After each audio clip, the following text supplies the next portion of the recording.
ମୁଁ ସାର୍ 2000 ମସିହାରେ ପାରାଦୀପରେ ଆମର ଷ୍ଟେଟ୍ କନଫରେନ୍ସ ହେଇଥିଲା ଏବଂ ପୁନର୍ବାର ସ୍ୱାମୀ 2019ରେ ସୁଯୋଗ ଦେଲେ ପାରାଦୀପକୁ ଷ୍ଟେଟ୍ କନଫରେନ୍ସ କଣ୍ଡକ୍ଟ କରିବା ପାଇଁ। ତାର ଅନୁଭୂତି ବିଷୟରେ ଟିକେ କୁହନ୍ତୁ। ନା କିନ୍ତୁ 2000 ଯୋଉଟା ହେଇଥିଲା ସେଟା ଅବିଭକ୍ତ କଟକ ଥିଲା ବୋଧେ ମୋତେ ମନେ ପଡୁଛି। ତାପରେ 19 ବେଳକୁ ଏଟା ଜଗତସିଂହପୁର ଡିଷ୍ଟ୍ରିକ୍ଟ ହେଇଥିଲା। ଆଜ୍ଞା 2019 ହେଲା। ଆମେ 2018ରେ ଯେତେବେଳେ ଭବାନୀପାଟଣାରେ କନଫରେନ୍ସ ହେଲା ଆମେ ନିଷ୍ପତ୍ତି କଲୁ ଯେ ଆମେ ନେକ୍ସଟ ଇୟର ଆମେ କରିବା, ଲେଖିକି ଦେଲୁ। ଏମିତି ନିଷ୍ପତ୍ତି ଫାଇନାଲ ହେଇନଥିଲା, ଲେଖିକି ଦେଇଥିଲୁ। ଆସିଲା ପରେ ଆମେ ମିଟିଂ କଲୁ, ଆମେ ଏଇ କନଫରେନ୍ସଟା 2019ରେ ଏଠି କରିବା, ଭଲ ଭାବରେ କରିବା। ଗୋଟେ ଦୁଇଥର ହେଇଯାଇଛି, ଥାର୍ଡ ଟାଇମ୍ ପଡ଼ୁଛି ପାରାଦୀପରେ, ଭଲ ଭାବରେ କରିବା। ସେ ପରିପ୍ରେକ୍ଷୀରେ ଆମର ନିଷ୍ପତ୍ତି ହେଲା ଆମେ ଭଗବାନଙ୍କୁ ଏବେଠୁ ପ୍ରାର୍ଥନା ଆରମ୍ଭ କରିବା, ବିଭିନ୍ନ ଜାଗାରେ ରୁଦ୍ରମ ମହାରୁଦ୍ରମ ସବୁ କରିବା, ପ୍ଲସ୍ ଗୋଟେ ରଥ ଆମର ଓଡ଼ିଶାରେ ସବୁ ଗାଁକୁ କେମିତି କଭର କରିବ ସେଥିପାଇଁ ଇଏ କରାଯିବ। ତେଣୁ ଏଇ ପରିପ୍ରେକ୍ଷୀରେ ଫାଷ୍ଟ ରୁଦ୍ରମଟା ଆମ ଗାଁରେ, ଆମ ଘରେ, ଆମର ଭଦ୍ରମଣ୍ଡଳୀ ଗ୍ରୁପ ଥିଲା ସେଠି କରାହେଲା। କରାହେଇ ନିଷ୍ପତ୍ତି କରାହେଲା, ରଥ ବୁଲିବା ସେମିତି ଆରମ୍ଭ ହେଲା, ରଥ ବୁଲିଲା, ସବୁ କଥା କରାହେଲା। କିନ୍ତୁ ଲାଷ୍ଟ ମୋମେଣ୍ଟରେ ଆମର ନିଷ୍ପତ୍ତି ହେଲା ଯେ ଅନୁଗୁଳରେ ହବ। ଭାଙ୍ଗି ପଡ଼ିଲେ, ଏତେ ଆମେ ପରିଶ୍ରମ କରି ପ୍ରିପାରେସନ୍ ସବୁ ପଇସା ସବୁ ପ୍ରିପାରେସନ୍ ସରିଲା ପରେ କେମିତି ହବ, କ'ଣ କରାଯିବ, ସମସ୍ତେ ବ୍ୟସ୍ତ ଥିଲେ। ପୁଣି ସେଇ ସମୟରେ ଆଉ ଗୋଟେ ଜିନିଷ ଘଟିଲା, ରାଜ୍ୟ ସଭାପତିକୁ ବଦଳି ନୂଆ ରାଜ୍ୟ ସଭାପତି ନାରାୟଣଙ୍କୁ କରାହେଲା। ସେଇ ସମୟରେ କନଫରେନ୍ସ ହେଲା, ଆମେ ଚିନ୍ତା କଲୁ ଆମେ ନେକ୍ସଟ କରିବା ଆଉ ଅଛି। କିନ୍ତୁ ଆମ ପ୍ରାର୍ଥନା ଥିଲା 2019ରେ ଆମେ କରିବା ବୋଲିକିରି। ମୋ କହିବାର ଉଦ୍ଦେଶ୍ୟ ହେଉଛି ପ୍ରାର୍ଥନା 2019ରେ ପରିସ୍ଥିତି ଦେଖି ଆମେ ଉପାୟ ନାହିଁ, ହେଇସାରି ନିଷ୍ପତ୍ତି ହେଇ ହେବାକୁ ବସିଲାଣି, ଆମେ ନେକ୍ସଟ ପାଇଁ କଲୁ। କିନ୍ତୁ ଭଗବାନଙ୍କର ଏମିତି ଇଚ୍ଛା, ଯେଉଁ ପ୍ରାର୍ଥନା କରୁଛୁ 2019ରେ ହବ ବୋଲିକିରି 2019ରେ ହେଲା। ପ୍ରଥମ ଥର ପାଇଁ ଆମର ନୂଆ ରାଜ୍ୟ ସଭାପତି ଆସିଲା ପରେ ସେମାନେ କହିଲେ ନା, ଆମେ ଯେଉଁ ବର୍ଷର କନଫରେନ୍ସଟା ସେଇ ବର୍ଷରେ କରିଦେଲେ ଅତ୍ୟନ୍ତ ନେକ୍ସଟ ଇୟର କାମ, ଯେହେତୁ ଆମେ ଫାଷ୍ଟ ପାର୍ଟ ଜାନୁଆରୀ ଆଗରୁ କରାହେଉଥିଲା, କହିଲେ ସେ ନୂଆ ଆସିଯାଇଥିବ, ସେ କାମ କରିବାକୁ କିଛି ହେଇଥିବ, ପ୍ଲାନିଂ ହେଇଥିବ, ଏସବୁ କରିବା ଅପେକ୍ଷା, ତେଣୁ ସେ ହବା ପୂର୍ବରୁ ଯିଏ ଆପଣଙ୍କର ହବ ତାକୁ ନେଇକି କନଫରେନ୍ସ କରିଦେଲେ ସେ ଆଟଲିଷ୍ଟ ଜାଣିପାରିବ, ଇଏ କରିବ। ଏଇ ପ୍ରକାର ନିଷ୍ପତ୍ତି ନେବା ପରେ ଯେହେତୁ ଆମର ୱେଟିଂ ଥିଲା, ଆମର 2019 ଚାନ୍ସ ମିଳିଲା। 2019ରେ ଆମକୁ ଯେଉଁ କନଫରେନ୍ସ ଚାନ୍ସ ମିଳିଲା, ସେଥିପାଇଁ 3ଟା କନଫରେନ୍ସ ହେଲା। ତେଣୁ ଭଗବାନ ଇଚ୍ଛା ଥିଲା ତେବେ ଏବେ କରିଥିଲେ କାହିଁ କରିବ, ସେଠି ତମ ପ୍ରାର୍ଥନା ଶୁଣି 2019ରେ କରିଥିଲି। ସେତେବେଳେ ବାଲ ବିକାଶର ଗୋଟେ ସିଲଭର ଜୁବଲି ହେଲା। ସିଲଭର ଜୁବଲି ନା, ସେ ଗୋଟେ 50 ବର୍ଷ ହେଇଥିଲା ବୋଧେ, ଜୁବଲି ହେଲା। ପ୍ଲସ୍ ଗୋଟେ ଗ୍ରାମ୍ୟ ସମ୍ମିଳନୀ ହେଲା ଫାଷ୍ଟ ଟାଇମ୍। ଏତେ ଗାଁ ସବୁ ଆମର ସବୁ ରଥ ବୁଲିକି ଆସିଥିଲା, ସେ ଗାଁରୁ ଏରିଆର ଲୋକମାନେ ସବୁ ଆସିଲେ, ଏଇଠି ମାନେ ପାରମ୍ପରିକ ନୃତ୍ୟ ସବୁ ନେଇକି ଆସିଲେ। ତେଣୁ ରାଜ୍ୟ ସମ୍ମିଳନୀ ସାଙ୍ଗରେ ପ୍ରଥମେ ବାଲ ବିକାଶର ସିଲଭର ଜୁବଲି ହେଲା, ଷ୍ଟେଟ୍ କମ୍ ହେଲା, ଷ୍ଟେଟ୍ କମ୍ ଲାଷ୍ଟ ଦିନ ଗ୍ରାମ୍ୟ ସମ୍ମିଳନୀ, ସବୁ ଯେତେ ଗାଁ ସବୁ ଆସିଥିଲେ। ତେଣୁ ଏଇଟା ପ୍ରଭୁଙ୍କୁ ପ୍ରାର୍ଥନା କଲେ, କଥା ହେଉଛି ଆମେ ଜାଣିପାରୁନା ଯେ ହେଲାନି ବୋଲି ମନ ଦୁଃଖ କରିଥିଲୁ, ଯେ ପ୍ରଭୁ କୋଉ ବାଟେ ଆମ ପାଇଁ କ'ଣ ରଖିଛନ୍ତି। ମୁଁ ସବୁବେଳେ କହେ ମ୍ୟାନ୍ ପ୍ରପୋଜେସ୍, ଗଡ୍ ଡିସ୍ପୋଜେସ୍। ତେଣୁ ଆମେ ପ୍ରପୋଜ କରିଥିଲୁ ଯେ କରିବା ପାଇଁ, ଗଡ୍ କୋଉ ଡିସ୍ପୋଜ କରିବେ ପ୍ରାର୍ଥନା ଶୁଣିକିରି। ତେଣୁ ଯୋଉଟା ଅଯାଚିତ ଭାବରେ ଚାହିଁନଥିଲେ 3ଟା କନଫରେନ୍ସ ବୋଲିକିରି 3ଟା କନଫରେନ୍ସ ଏକାବେଳେ କରିଦେଲେ। ଆଉ ଗ୍ରାମ୍ୟ ସମ୍ମିଳନୀ ଯେତେ ହେଲା ଇଣ୍ଡିଆରେ କୋଉଠି କେବେ ହେଇନି, ଏଇ ଯାହା କହିବା କଥା ପ୍ରଥମ ଥର ପାଇଁ ହେଲା। ଏଇ ରଥ ବୁଲିବା ପରେ ଆମର ଏଇ ଯେଉଁ ରଥ ପୁଣି ଇଏ ରଥ ବୁଲିଲା ପରେ ଆଜି ସର୍ବଭାରତୀୟ ସ୍ତରରେ ସ୍ଥିର କରୁଛନ୍ତି, ଏଇ ଯେଉଁ ଆମର ପାଦୁକା ରଥ ବୁଲୁଛି, ଏ ରଥ ବୁଲିବା ଯୋଗୁଁ ଏଇ ଯେଉଁ ସମସ୍ତେ ପାଦୁକା ନେଇଥିଲେ, କିନ୍ତୁ ଓଡ଼ିଶା ବାଲା ରଥ କରି ବୁଲେଇଲେ, ଏହାର ପ୍ରଭାବ ପଡ଼ିଲା ପରେ ଏବେ ଯେଉଁ ଆମର ସେଣ୍ଟିନାରୀ ପାଇଁ ଯେଉଁ 5ଟା ରଥ ତିଆରି ହେଉଛି, ଏ ନିଷ୍ପତ୍ତିଟା ଓଡ଼ିଶାରୁ ଏ ଆମର ଚିନ୍ତାଧାରା, ଓଡ଼ିଶାର ଚିନ୍ତାଧାରାଟା ତାର ସର୍ବଭାରତୀୟ ସ୍ତରରେ ଯେଉଁ ଆଜି ଇମ୍ପ୍ଲିମେଣ୍ଟ କରିବାକୁ ଯାଉଛି, ଓଡ଼ିଶା ଚିନ୍ତାଧାରା ଆରମ୍ଭ ହେଲା ଜଗତସିଂହପୁର ଚିନ୍ତାଧାରା, ଗାଁ ଗାଁରେ ବୁଲିବା। ତେଣୁ ସେଥିପାଇଁ ଆମେ ଗର୍ବିତ। ଏଇ ଜିନିଷଟା ଆମେ ଫାଷ୍ଟ କରିଥିଲୁ ବି, ମୋତେ ଟିକେ ଆନନ୍ଦ ଆସେ, ଗର୍ବ ବି ଟିକେ ରହେ ଯେ ଆମେ ଏଇ ଜିନିଷ ଗାଁ ଗାଁ ବୁଲିବା କାମଟା ଆମେ ଆରମ୍ଭ କରିଥିଲୁ ପ୍ରଥମେ। ଏଇଟା ଗୋଟେ ବଡ଼ ଇଏ ଜିନିଷ ଗୋଟେ ହେଲା ହବା କଥା 1900 ହେଲା। ଆଉ ଏଇଟା ଦୁଇଥର କେବେ ହୁଏନି ଗୋଟେ କ୍ୟାଲେଣ୍ଡର ଇଏରେ, ସେଇ ବର୍ଷ ହିଁ ଦୁଇଥର ହେଲା।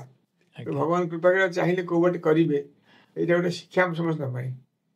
ସେ ଚାହୁଁଥିଲେ, ତେଣୁ ସିଏ ଯୋଉ ଜିନିଷ ଚାହୁଁଥିଲେ ସେଇ ଅନୁସାରେ ତାକୁ ଆମକୁ ସମସ୍ତଙ୍କୁ ରାସ୍ତା ଦେଖିଲେ ଏଇଠି ହେଇଗଲା। କରେକ୍ଟ, ଆମେ ଭାବିଲୁ ସେଟା ଆଉ ଦେଖିଲେ। ହେଇପାରିବ ନାହିଁ। ଆଜ୍ଞା ପ୍ରଭୁଙ୍କ ଇଚ୍ଛା ପ୍ରଭୁ କଣ କରିଛନ୍ତି, ଆମେ ସିନା କହୁଛୁ ପ୍ରଭୁ ମୁରିକି ହସୁଥିବେ, ବୁଝିପାରୁନାହାନ୍ତି ମୁଁ ତମ ପାଇଁ କଣ ରଖିଛି। ଯେତେବେଳେ ଦେଲେ ଆମେ ଜାଣିଲୁ ଯେ ପ୍ରଭୁ ଆମ ପାଇଁ ଏଇଟା ରଖିଥିଲେ ବୋଲି। ଆଜ୍ଞା ଆଜ୍ଞା, ବହୁତ ସୁନ୍ଦର। ମୂଷା ଶ୍ରୀ ସତ୍ୟସାଇ ହାଉସିଂ ପ୍ରୋଜେକ୍ଟ ଯେଉଁ ଓଡ଼ିଶାରେ ହେଇଥିଲା, ଏହା ସ୍ୱାମୀଙ୍କର ଏକ ଅନନ୍ୟ ଦିବ୍ୟ କୃପା ଆମ ଓଡ଼ିଶା ପ୍ରତି। ଏବଂ ସେ ହାଉସିଂ ପ୍ରୋଜେକ୍ଟ ବିଷୟରେ ତାର ଅନୁଭୂତି ବିଷୟରେ କିଛି କୁହନ୍ତୁ। 2008ରେ ବନ୍ୟା ହେଲା। ଆଜ୍ଞା ସେତେବେଳେ ତ ବହୁତ ସବୁ ଜିଲ୍ଲା କଭର କଲା ପରେ ସେତେବେଳେ ଯୋଉ ରାଜ୍ୟ ଭଗବାନ ନିଷ୍ପତ୍ତି କଲେ ହବ ବୋଲିକିରି, ସେଥିରେ ହରେକୃଷ୍ଣ ଭାଇ ଯାଇଥିଲେ, ସଚିବ ଯାଇଥିଲେ, ସେ ଷ୍ଟେଟ୍ ପ୍ରେସିଡେଣ୍ଟ ଟ୍ରଷ୍ଟ କରିଥାନ୍ତି। ସେ ଆସି କହିଲେ ଏଇଠି ହବ, ଭଗବାନ ନିଷ୍ପତ୍ତି କଲେ ତାଙ୍କ ଟିମ୍ ଆସିବ, ଓଡ଼ିଶା ଆସିବ, କେମିତି କରାଯିବ। ତେଣୁ ସେ ଯିଏ ମୋତେ ଡାକିଲେ ଯେ ମୋତେ କେମିତି କରିବା, କ'ଣ କରିବା, ସେ ଆସିବେ, ରହିବେ, କରିବେ, ସେ କରିବେ। ତେଣୁ ମୋତେ ଡାକି ପରାମର୍ଶ ନେବା ପାଇଁ ମୋତେ ଡାକିଥିଲେ ଆମର ପରଶୁରାମ ସାହୁ ଯେଉଁ ସେତେବେଳେ ଭିଜିଲାନ୍ସ DSP ଥାନ୍ତି, ଆଜ୍ଞା ଜାଣିଥିଲେ ଆମ ଦୁଇ ଜଣ ଯୋଡ଼ି ଡାକି କେମିତି ଠିକ୍ ଭାବେ କରିବେ। କାରଣ ଯଦି ଓଡ଼ିଶା ବାହାରୁ ଆସୁଛନ୍ତି, ଭଗବାନ ରିପ୍ରେଜେଣ୍ଟ ଆସୁଛନ୍ତି, ଭଲ ଭାବରେ ଆସିବେ, ଭଲ ଭାବରେ ରହିବେ, ଖାଇବେ, ସବୁ କରିବାକୁ ପଡ଼ିବ। ମୁଁ ହେଲେ ପାରାଦୀପ ପୋର୍ଟ ଟ୍ରଷ୍ଟି ଥାଏ। ମୁଁ ପାରାଦୀପ ପୋର୍ଟ ଟ୍ରଷ୍ଟ ବୋର୍ଡରେ ଟ୍ରଷ୍ଟି ରହିଲି 20 ବର୍ଷ। ଆଜ୍ଞା ଟ୍ରଷ୍ଟି ଥାଏ, ହଁ କିନ୍ତୁ ଏଇଟା ଗୋଟେ ବିରଳ ଜିନିଷ।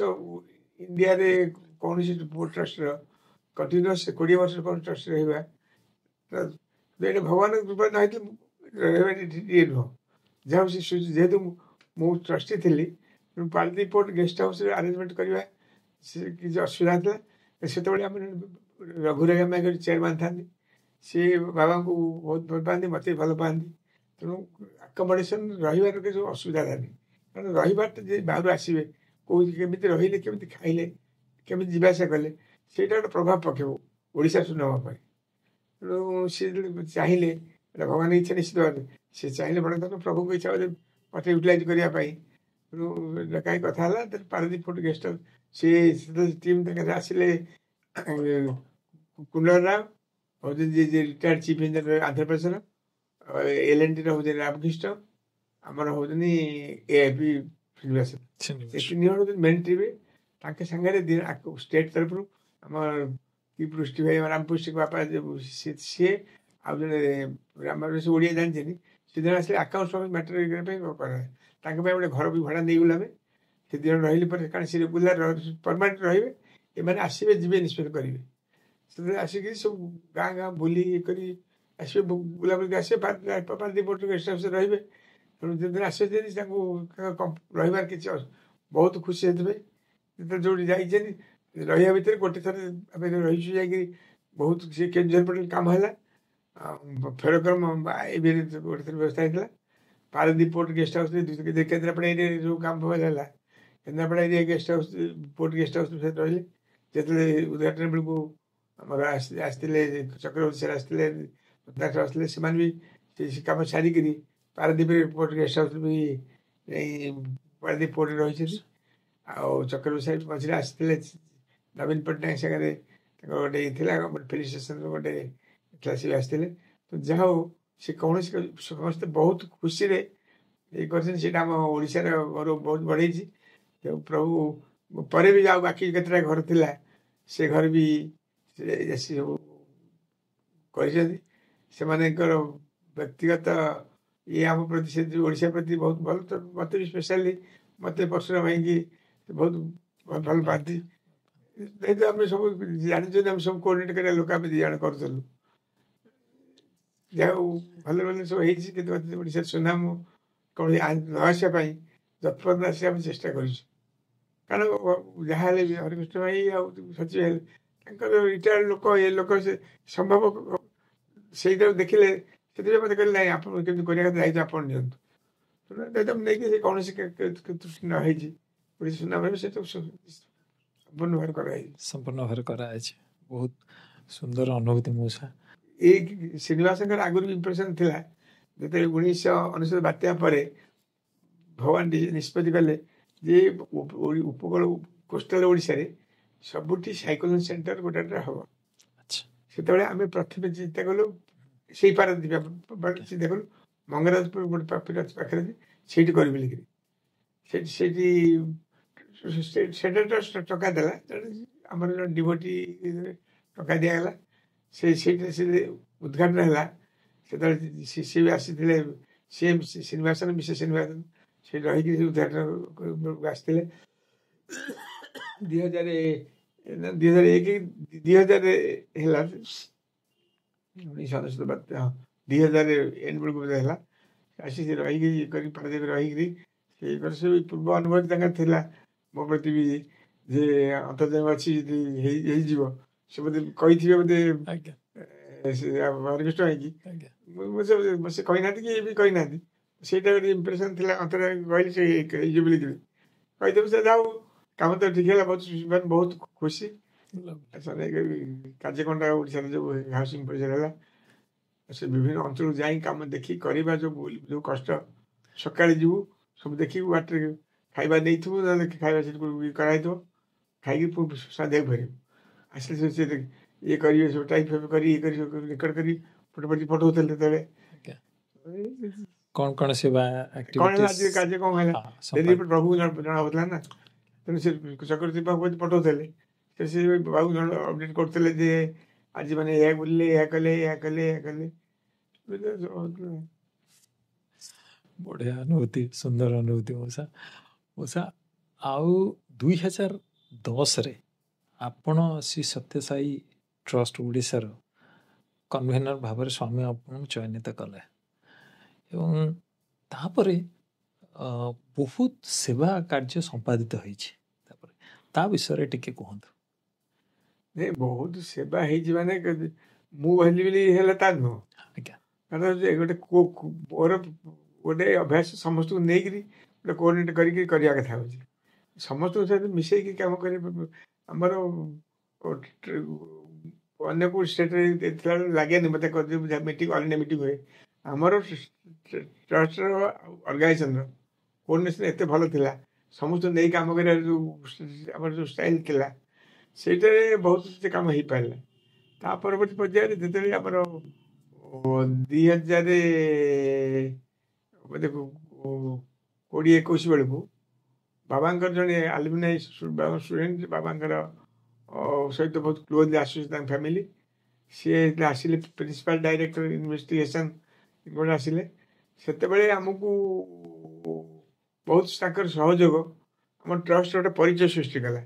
ଆମେ କାମ କରିବା ଆମ ଯେଉଁ ମିନିମମ୍ କାମ କରିବେ ଛୋଟ ଛୋଟ କାମ ହେଉଥିଲା ଇଏ ହେଉଥିଲା ସିଏ ହେଉଥିଲା ବଡ଼ କାମ ଭଳି ହେଇପାରିଲା ତାଙ୍କର ହସ୍ତକ୍ଷେପ ଫଳରେ ଆମର ଗୋଟେ ପରିଚୟ ସୃଷ୍ଟି ହେଇପାରିଲା। କାରଣ ଆମ ବିଭିନ୍ନ ଲେବୁଲ୍ରେ ନେଇ ବସେଇ କଥାବାର୍ତ୍ତା କରିବା ସେଇଟା ଗୋଟେ ଆଭିମୁଖ୍ୟ ସେଇ ଯେଉଁ ଚିନ୍ତାଧାରା ତାମାନେ ଆମର ପାୱାର ଅଫ୍ କନଫିଡେନ୍ସ ଏତେ ବଢ଼ିଗଲା ପ୍ରତ୍ୟେକ ମାସ 5ଟା କଲେ ବି କରିପାରିବୁ। କିନ୍ତୁ ଆମର ସେଭଳିଆ ଇନଫ୍ରାଷ୍ଟ୍ରକ୍ଚର ସେଇଭଳିଆ ସେବା ଦେବାର ଯେଉଁ ଇନଭଲଭମେଣ୍ଟ ଆବଶ୍ୟକ ଥିଲା ତ ଇମିଡ଼ିଏଟ୍ କରିହେଲାନି ଆମେ ତଥାପି ସେ ରେଟ୍ରେ ଏପର୍ଯ୍ୟନ୍ତ ଆମର 38 ୱାଟର ପ୍ରୋଜେକ୍ଟ 2 ଦିନ ତଳେ ସରିଲା 38ଟା ୱାଟର ପ୍ରୋଜେକ୍ଟ ହେଇଗଲାଣି। ସେତେବେଳେ 8-9ଟା ଥିଲା ସେ ହିସାବରେ ଏଇ ଆଉ 25-30ଟା ୱାଟର ପ୍ରୋଜେକ୍ଟ ହେଇସାରିଲାଣି। ତେଣୁ ସେ ଗୋଟେ ଆଚିଭମେଣ୍ଟ ଆମର ଯେଉଁ ଆମ ହାତରୁ ଯଦିଓ ସତ୍ୟସାଇ ଓମେନ୍ସ କଲେଜ ଆମର ଥିଲା ଆମ ହାତରୁ ମ୍ୟାନେଜମେଣ୍ଟ ପଡ଼ିଥିଲା ମ୍ୟାନେଜର ବାଇ ଗଭର୍ଣ୍ଣମେଣ୍ଟ ଏଜେନ୍ସି ଭଳିଆ କରୁଥିଲା। ସତ୍ୟସାଇ ସ୍କୁଲଟା ଯଦି ଆମ ସ୍କୁଲ ଥିଲା ସେଇଟା ଗୋଟେ ପରିସ୍ଥିତିରେ ସେଇଟା ବି ସରକାରୀ ଭଳିଆ ଇଏ ହେଇଥିଲା। ଫୁଲବାଣୀରେ ଆମ ଜାଗାରେ ଆମେ ବିଲ୍ଡିଂ ସ୍କୁଲ କରିଥିଲେ ବି ସେ ସ୍କୁଲ ଆମ କଣ୍ଟ୍ରୋଲ ନଥିଲା କାରଣ ଆମର ସରକାରଙ୍କର ଆମର ସହିତ ଲିଆସନିଂର ଏତେଟା ଇଏ ନଥିଲା। ତାର ଫାଇଦା ନେଇ ଯେଉଁମାନେ ରହିଲେ ସଂଗଠନରେ ଯେଉଁ ଆମର ଡିଭୋଟି ହିସାବରେ ରଖାଗଲା ସେମାନେ ତାଙ୍କର ସୁବିଧା ପାଇଁ ସରକାରଙ୍କ ସହିତ ଇନଭଲଭମେଣ୍ଟ ହେଇକିରି ସରକାର ସ୍କୁଲ ରହିଲେ ଆମେ ଅଧିକା ଦର ପାଇବୁ ସେ ଲେଭେଲକୁ ପଳେଇଲେ ଯେତେବେଳେ ଆମେ ହେଲେ କଣ୍ଟ୍ରୋଲ କରିବା ଅବସ୍ଥାରେ ବି ନଥିଲୁ। ଯାହା ଯିଏ ଯାଇଥିଲା ସେଇଟା ଫେରସ୍ତ ପାଇଲୁ ସେ ମ୍ୟାନେଜମେଣ୍ଟ ଆମ ହାତକୁ ଆସିଲା। ଆମେ ଆସିଲା ପରେ ବହୁତ କାର୍ଯ୍ୟକ୍ରମ ହେଇଛି। ଆପଣମାନେ ଓଡ଼ିଶାରେ ସମସ୍ତେ ଜାଣିଛନ୍ତି ସ୍କୁଲ କଲେଜରେ ପରିସ୍ଥିତି ହେଇଛି। ସତ୍ୟସାଇ ସ୍କୁଲ ଏଣ୍ଟାୟାର ଆମ କଣ୍ଟ୍ରୋଲ ନଥିଲା, ଏଣ୍ଟାୟାର ଆମ କଣ୍ଟ୍ରୋଲ ଅଛି, ପୁରା full management. Only school Sathya Sai school manage by Sathya Sai trust. ତାପରେ ଫୁଲବାଣୀର ସ୍କୁଲଟା ଯଦିଓ 3 ପ୍ରକାର ହେଇ 3ଟା ମ୍ୟାନେଜ, ଗୋଟେ ପ୍ରାଇଭେଟ ମ୍ୟାନେଜ ଥିଲା, ଗୋଟେ ବ୍ଲକ ରେଣ୍ଟ ଥିଲା, ଗୋଟେ ଏଡେଡ୍ ଥିଲା। ତ ସବୁ ଆସ୍ତେ ଆସ୍ତେ ତାକୁ ଆମ କଣ୍ଟ୍ରୋଲକୁ ଆସିଲା ପରେ ଆସ୍ତେ ଆସ୍ତେ ସେଟାକୁ ଚେଷ୍ଟା ଚାଲିଛି। ପ୍ରାୟ ଅଲମୋଷ୍ଟ ଆମ ମ୍ୟାନେଜମେଣ୍ଟ ଆମେ କରୁଛୁ କରୁଛୁ। ଏଇ ଗୋଟେ ବଡ଼ ଆଚିଭମେଣ୍ଟରେ ଟ୍ରଷ୍ଟର ଯୋଉଟା ଆମେ କରୁଛୁ। ଆଉ ତାପରେ ତ ଆମେ ବହୁତ ଜିନିଷ ଆମେ କରୁଛୁ, ଖାଲି ୱାଟର ପ୍ରୋଜେକ୍ଟ ନୁହଁ, ହେଲ୍ଥ କେୟାରରେ ଅନ୍ୟାନ୍ୟ SRP, ଆମର ଯେଉଁ ଥାଲାସେମିଆ, ଯୋଉଟା ଏଇ ଜିନିଷ ଗୁଡ଼ା ଯୋଉ କାର୍ଯ୍ୟକ୍ରମ ହେଉଛି ସେଗୁଡ଼ାକ ବିକଜ ଅଫ୍ ଆମେ ଆସୋସିଏସନ୍, ଆମର ଟ୍ରଷ୍ଟ ଆଉ ଅର୍ଗାନାଇଜେସନ୍, ଆମେ ସମସ୍ତେ ଗୋଟେ ଟିମ୍ରେ ରହୁଥିଲୁ। ଏଇଟା ଅର୍ଗାନାଇଜେସନ୍ କାମ, ଏଇଟା ମୋର କାମ ନୁହେଁ କି ସେ ଜିନିଷ ଫିଲିଂ ନାହିଁ ମିଶିବା ଫଳରେ ଆଜି ଆମେ ସତ୍ୟସାଇ ଓମେନ୍ସ କଲେଜରେ ଗୋଟେ 3 କୋଟି ମୋର୍ ଦ୍ୟାନ୍ 3.5 crores ଗୋଟେ ସ୍କିଲ୍ ଡେଭଲପମେଣ୍ଟ ସେଣ୍ଟର କରିବାକୁ ଯାଉଛୁ। ଆମର ସେଟା 10 ଏକର ଜାଗାରେ ଗୋଟେ ଜାଗା କଲେଜ ଅଛି। ସେଟା ଆମର ବହୁତ ଲୋକ ଜାଣିନଥିଲେ। ଏଇ ବାଙ୍ଗଲୋର ଗଲା ପରେ ଏବେ ଜାଣିବାର ଅବକାଶ ଭିତରେ ଏଇଟା କରିଚାଲିଛୁ। ବିଭିନ୍ନ ଜାଗାରୁ ସେଣ୍ଟ୍ରାଲ ଟ୍ରଷ୍ଟ ବି କିଛି ଆମକୁ ସହଯୋଗ କରିଛି, ଅନ୍ୟମାନେ କିଛି ସହଯୋଗ ନେଇକିରି ଆମେ ବି ଚଲେଇଛୁ। ସେଠି ଗୋଟେ ଆମର ଗୋଟେ ଟ୍ରଷ୍ଟର ଗୋଟେ ଆକ୍ଟିଭିଟି, ବଡ଼ ଆକ୍ଟିଭିଟି ସବୁ। ଯଦି ଆମର ସ୍କିଲ୍ ଡେଭଲପମେଣ୍ଟ ବହୁତ ଜିଲ୍ଲାରେ ଏବେ ହେଇଗଲାଣି, ଛୋଟ ଛୋଟ ଆକାରରେ, ଗୋଟେ ବଡ଼କିରି ଗୋଟେ ପରମାନେଣ୍ଟଲି ଗୋଟେ କରିବା ସେ ବି ଲାଗିଛୁ। ଯେଉଁଥିପାଇଁ ଯେତେବେଳେ ଉଦ୍ଘାଟନ ହେଲା ସେଥିରେ ଆମର ରତ୍ନାକର ଆସିଥିଲେ, ଆମର ଗଭର୍ଣ୍ଣର ଓଡ଼ିଶା ଯେ ପ୍ରଫେସର ଥିଲେ ଆମର ୟା ପୂର୍ବରୁ ଗଣେଶ ଲାଲ ସେ ଆସିଥିଲେ। ଉଦ୍ଘାଟନ ହେଇଛି, କାମ ଚାଲିଛି। ତଥାପି ଆମେ ଚେଷ୍ଟା କରୁଛୁ ଯେ କେତେ ଶୀଘ୍ର ସରିବ। ଅକ୍ଳାନ୍ତ ଉଦ୍ୟମ ଚାଲିଛି। ସମସ୍ତେ ଆମେ ଆମ ସମାଜରେ ଟ୍ରଷ୍ଟ ଅଛନ୍ତି, ସମସ୍ତେ ସମୟ ଦେଉଛନ୍ତି, ସମସ୍ତଙ୍କ ଭାଲ୍ୟୁ ଉପଦେଶ ଦେଉଛନ୍ତି। ଯଦିଓ ବିଭିନ୍ନ ସ୍ତରରେ ସେ ସରକାର ଥିଲେ, ସେମାନେ ସେ ମନୋବୃତ୍ତି ତାଙ୍କର ନାହିଁ। ସେମାନେ ବାବା କାମ କରିବା ପାଇଁ ଯାହା ହେଇଥିଲେ ତାଙ୍କ ଆବଶ୍ୟକ ହେଉଛି, ସବୁ ପ୍ରକାର ସହଯୋଗ କରିକି ଯେତେବେଳେ ଡାକିଲା ଇଏ ହେଉଛନ୍ତି। ଚାଲିଛି ପ୍ରଭୁଙ୍କ ଦୟାରୁ ଚାଲିଛି ଆଉ।